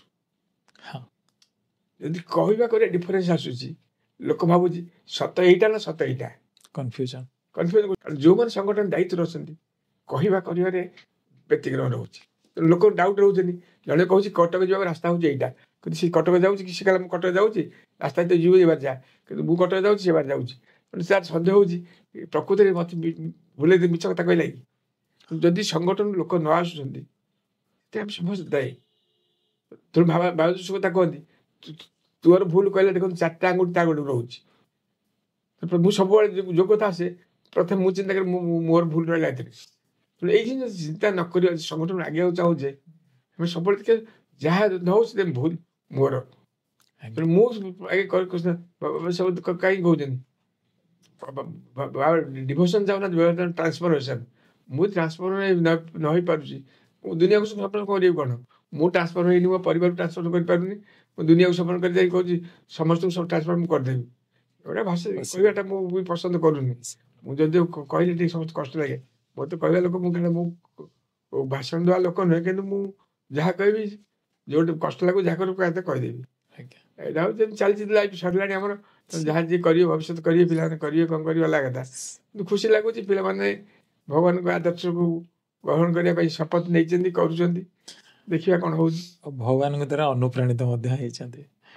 ଆଉ ସବୁ ମାନେ ଯେଉଁ 3ଟା ଜିନିଷର ସମନ୍ୱୟ, ପାରିବାରିକ, ବ୍ୟକ୍ତିଗତ, ସାଙ୍ଗଠନିକ, ମଉସା ବହୁତ ସୁନ୍ଦର ଭାବରେ ଆପଣ ତାକୁ ମ୍ୟାନେଜ୍ କରିଛନ୍ତି। ଆମ ପାଇଁ ମଧ୍ୟ ଇନ୍ସପିରେସନ୍।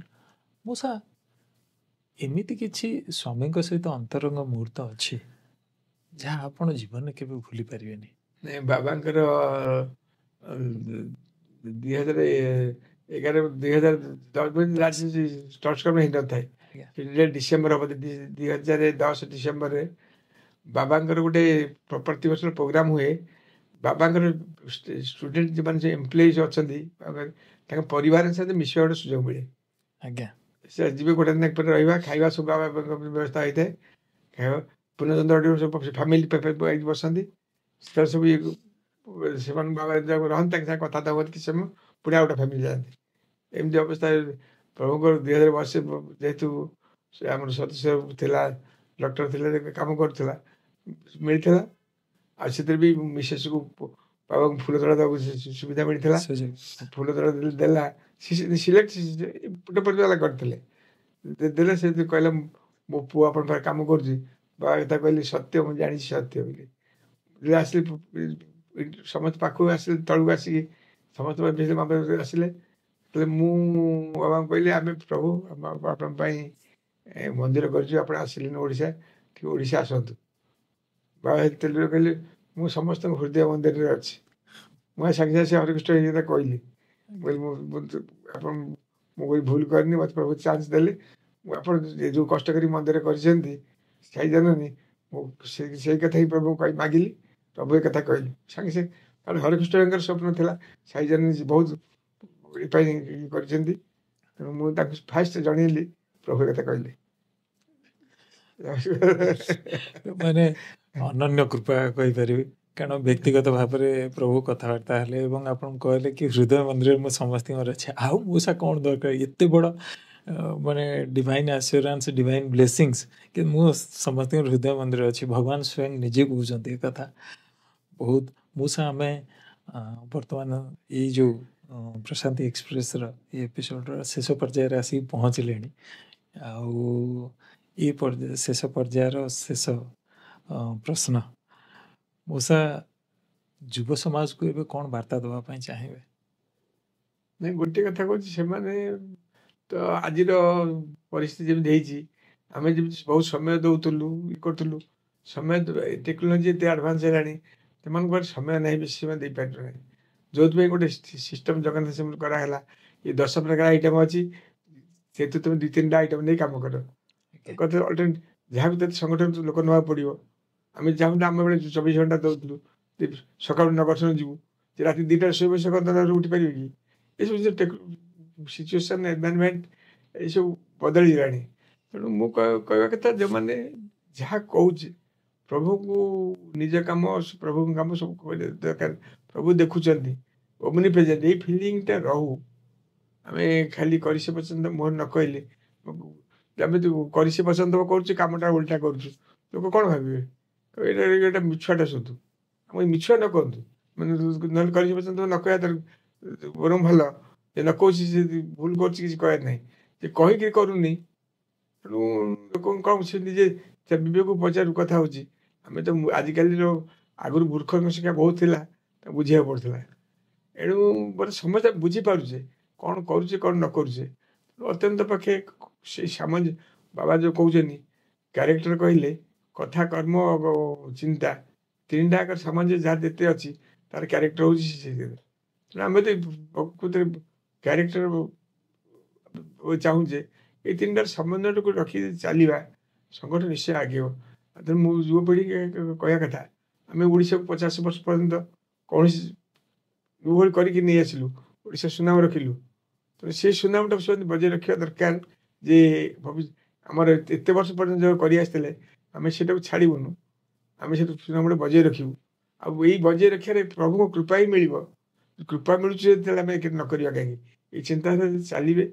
ତେଣୁ ଯାହା ହଉ ଭଗବାନଙ୍କ ଇଚ୍ଛା ଆଉ ପୂର୍ବ ପିଢ଼ିର ସ୍ୱପ୍ନ ପୂର୍ବ ପିଢ଼ିର ସମସ୍ତଙ୍କର ଆଶୀର୍ବାଦ ପିଲାମାନଙ୍କ ଉପରେ ଅଛି ତାଙ୍କରି ପିଲାମାନେ ତେଣୁ ସଂଗଠନ ଆଗେଇବ ଆମେ ଅତ୍ୟନ୍ତ ମହିଳା ପରେ ଖୁସି ହେବୁ ଯେ ସଂଗଠନ ଯାହାକୁ ଆମେ କରିଥିଲୁ ସେତେ ଆଗେଇ ଯାଇଛି ସେଇଟା ଆମକୁ ମହିଳା ବେଳକୁ ଖୁସିଟା ଦେବ ଆମ ପିଲାମାନେ ଏତେ କରିଯାଇଛନ୍ତି ଏତିକି ତ ଆଉ ମହିଳା ବେଳେ ଟିକେ ଆନନ୍ଦ ଲାଗିବ ମୁଁ ଯାହା କରିଥିଲି ମୁଁ ଯେଉଁ ସାମ୍ରାଜ୍ୟ କରିଥିଲି ସେମାନେ ବଢ଼େଇଛନ୍ତି କମେଇ ନାହାନ୍ତି ସେଇଟା ହିଁ ଆମକୁ ଖୁସି ଜୀବନର ଶେଷ ସମୟରେ ଖୁସି ଲାଗିବ ଆଉ କ'ଣ। ଖୁବ୍ ସୁନ୍ଦର ଅନୁଭୂତି ମଉସା କହିବାକୁ ଗଲେ 1968ରୁ ଏପର୍ଯ୍ୟନ୍ତ ବହୁ ପୂର୍ବରୁ ମାନେ କୁହନ୍ତି ଭଗବାନ ଯେତେବେଳେ ଅବତାର ନିଅନ୍ତି ସିଏ ସେତେବେଳେ ତାଙ୍କ ପାଖରେ ଯିଏ ଆସିବେ ତାଙ୍କର ଇନଷ୍ଟ୍ରୁମେଣ୍ଟକୁ ସେ ନିଜେ ଚୁଜ୍ କରନ୍ତି। ଯେତେବେଳେ ମେଡ଼ିକାଲ ହେଲା ସେବା କାମ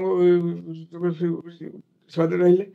ସେଦିନ ଗୋଟେ ଆଫ୍ଟରନୁନରେ ଡକ୍ଟର ସଫିଆ ଜିପ୍ରେ ଆସିଲେ, ଜିପ୍ରେ ରହି ମୋତେ କଥାଟା ହଉ ମୋତେ କହିଲେ, ତାଙ୍କ ତରଫରୁ କହିଲି ମେଡ଼ିକାଲ ଯେତେବେଳେ ହେଲା ଇଏ ହେଲା, ମୁଁ ବାବୁ ସ୍ୱାମୀକି ପଚାରିଲି ଯେ ସ୍ୱାମୀ ଏଇ ଆମେ ପଇସା ନେଇ ଲୋକ ରଖିବାନି, ଏଇ ସେବା ଦେଲେ କ'ଣ କାମ ଠିକ୍ ହେଇପାରିବ? ସେ ଯାହା କହିଲେ ମୁଁ ସେ କଥା କହୁଛି। କହିଲି ପ୍ରଭୁ ମୋତେ କହିଲେ ତୁ ଜାଣିନୁ ଏମାନେ ରାମବାଦ ସବୁ ଯେଉଁମାନେ ଥିଲେ ସବୁ ଇଏ ମାଙ୍କଡ଼ ଥିଲେ, ସେମାନେ ପ୍ରାର୍ଥନା କରିଥିଲେ ପ୍ରଭୁ ତୁମେ ଆସିବ ଯେତେବେଳେ ଆମକୁ କାମ କରି ସୁଧ ଦଉ। ଏମାନେ ସବୁ ସେମାନେ ସେ ପ୍ରାର୍ଥନା ମୋତେ ରାମବାଦରେ କରିଥିଲେ, ସେମାନେ ଆସିଛନ୍ତି, ସେମାନଙ୍କୁ ସୁଯୋଗ ଦେବେନି କାହାକୁ ଦେବି? ସେମାନେ ପ୍ରାର୍ଥନା କରିଥିଲେ, ସେ ପ୍ରଭୁ ଆସିଛନ୍ତି। ନିଜେ ସେପାୟଙ୍କ ମୁହଁରୁ ଭଗବାନ ମୋତେ କଥା କହିଲେ। ଏ କଥା ଆପଣ ଶୁଣିଛନ୍ତି ମାନେ ଆମେ କେତେ ଭାଗ୍ୟବାନ, ଆମେ ପ୍ରଭୁଙ୍କୁ ପ୍ରାର୍ଥନା କରିଛୁ ପ୍ରଭୁ ମୁଁ ଦେଇଦିନି। କେତେ ଲୋକ ଅଛନ୍ତି କୋଉ ମାଙ୍କଡ଼ ହେଇକି ଜୀବନ ବି ଥାନ୍ତା, ମଣିଷ ରୂପ ଦେଲେ ଏବଂ ତାଙ୍କର ନିଜ ସେବା ସିଏ ଆମ ଦ୍ୱାରା କରେଇଲେ। ୟାଠାରୁ ଭାଗ୍ୟବାନ କଥା ଆଉ କ'ଣ ଥାଇପାରେ? ଖୁବ୍ ଇନ୍ସପାୟାରିଂ ଜର୍ଣ୍ଣି ମୂଷା। ଯେଉଁ ଜର୍ଣ୍ଣି ଆରମ୍ଭ ହେଲା ବହୁ ପୂର୍ବରୁ ତ ଆରମ୍ଭ ହେଇଛି 1968 ମସିହାରୁ ଏ ପର୍ଯ୍ୟନ୍ତ ଲମ୍ବା ଜର୍ଣ୍ଣି। ଜଣେ ସ୍ୱାମୀଙ୍କର ଦକ୍ଷ ସେବକ ଏବଂ ଭଗବାନ ବାବା ଆପଣଙ୍କୁ ବିଭିନ୍ନ ଉପାୟରେ ଯେଉଁ କୃପା ଆପଣଙ୍କର ଉପରେ ଓଜାଡ଼ିଛନ୍ତି, ଭଗବାନ ବାବାଙ୍କୁ କୃତଜ୍ଞତା ଜଣାଇବା। ଆପଣଙ୍କୁ ମଧ୍ୟ ଧନ୍ୟବାଦ ଆଉ କୃତଜ୍ଞତା କି ସମୟ ବାହାର କରିକି ସ୍ୱାମୀଙ୍କ ବିଷୟରେ ଏତେ ସୁନ୍ଦର। ଧନ୍ୟବାଦ କିଛି ଦରକାର ନାହିଁ, ମୁଁ ସେଠୁ ରେକର୍ଡିଂ କରିକି କିନ୍ତୁ ଏଇଟା ନ କହିଲେ ଯେ ଆଉ ଲୋକ ଅତି ଇଏ ଗୋଟେ ଏବେ ବି ବହୁତ ଲୋକ ଶୁଣିବେ ଯାହା କହିଲେ ସତରେ କ'ଣ ସତ? କାରଣ ବିଶ୍ୱାସ ଆସିବନି। ଏଭଳିଆ ପ୍ରଶାନ୍ତ ନୀଳ ଏମିତି ଥିଲା, ଓଡ଼ିଶା ସଂଗଠନ ଏମିତି ଥିଲା, ଏଇ ଜାଗା ଏମିତି ଥିଲା, ଏସବୁ ଆସିଥିଲା। ଏଇଟା ଗୋଟେ ପରବର୍ତ୍ତୀ ଏ ପିଢ଼ି ଗଲା ପରେ ଆର ଗପରେ ଇତିହାସ ରହିଯିବ କ'ଣ ଅଛି। ଭଗବାନ ବାବାଙ୍କୁ ପ୍ରାର୍ଥନା କରିବି ଆପଣଙ୍କର ଭବିଷ୍ୟତର ଜୀବନ ନିରାମୟ, ସୁସ୍ଥ ଏବଂ ଆପଣ ସର୍ବଦା ଖୁସିରେ ଏଇଭଳିଆ ରୁହନ୍ତୁ। ଏଇଭଳିଆ ହସ ହସ ମୁଁ ସବୁବେଳେ ଆପଣଙ୍କ ପାଖରେ ଥାଉ, ଭଗବାନ ମୁଁ ପ୍ରେ କରୁଛି। ଆଉ ଏଇ କାର୍ଯ୍ୟକ୍ରମକୁ ଏଇଠି ରଖିବା ଆଉ ଓମ୍ ଶାନ୍ତି କରିକି ଆମ କାର୍ଯ୍ୟକ୍ରମକୁ ସମାପ୍ତ ଆଡ଼କୁ ନେଇଯିବା। ଓମ୍ शांति शांति शांति। समस्त लोका सुखिनो भवन्तु, समस्त लोका सुखिनो भवन्तु, समस्त लोका सुखिनो भवन्तु। ओम शांति शांति शांति।